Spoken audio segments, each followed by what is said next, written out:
At my local coffee house, there was this great barista whose coffees were just spot on, and a jovial manner made it a pleasure to drop on by.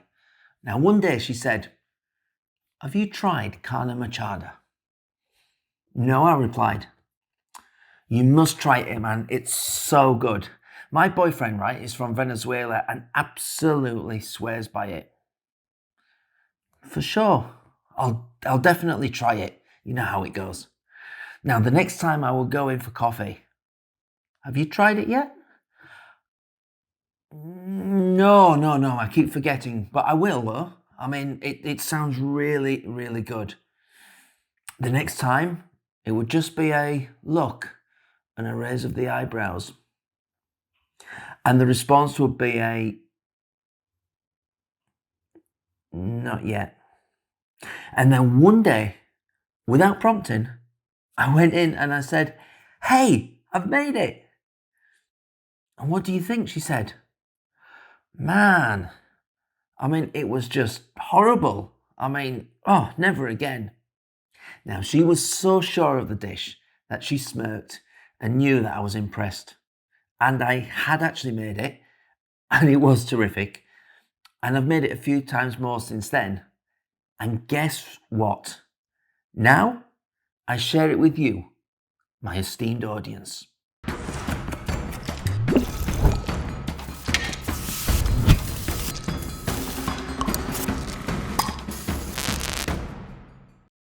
Hey there, how you going again? So, what is this classic Venezuelan dish? Well, basically it consists of poached flank steak and onions, and the meat is then pulled and fried in a red pepper sauce. Now, in Venezuela, it's traditionally served with rice and beans, but I love to serve it with arepas, those beautiful cornmeal-based cakes that are a staple in Colombia and Venezuela. And it was actually somebody from Colombia that taught me how to make these. So, what is flank steak? This long flat steak comes from the cow's lower chest or the abdominal muscle of the cow.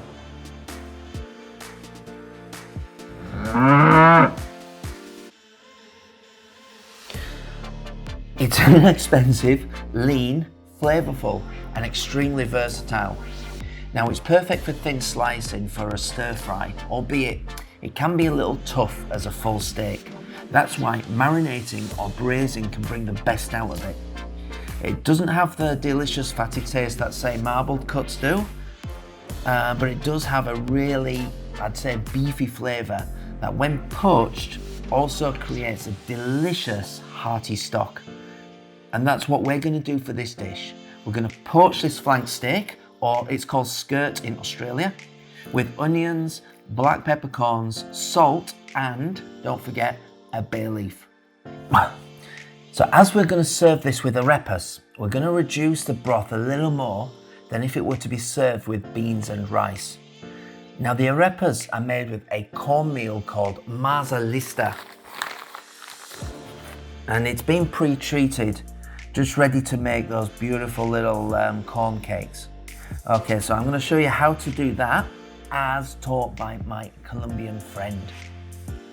As for the other ingredients, let's take a quick look. And then we're going to make this beautiful red pepper sauce. So the ingredients we're going to need for this, some beautiful red peppers, or capsicum as it's also known. We're going to grab some onion, some cloves of garlic. We're going to take some fresh tomatoes, so we're going to peel them and then dice them up. A really important ingredient is some Worcester sauce, and I favour this particular brand because it's from my home country in England, and that's where Worcestershire is. Also some cumin seeds, just had a little bit of depth of flavour there, and of course always black pepper and sea salt. So I think we've covered just about everything, so without further ado, let's get cooking.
And there we have it, carne machada, which is a slow cooked or slow poached beef, which has then been shredded and then cooked in that beautiful red pepper or capsicum sauce. I hope you found this really useful. Now, the purpose of me doing this channel is to help you cook better, to eat better, and just ultimately feel great about cooking, and also feel great about eating good food. So please, if you find this channel useful, please subscribe. Put any comments that you feel. I'm always open to constructive criticism and also a little bit of praise if need be. But until next time, I will see you in the next video.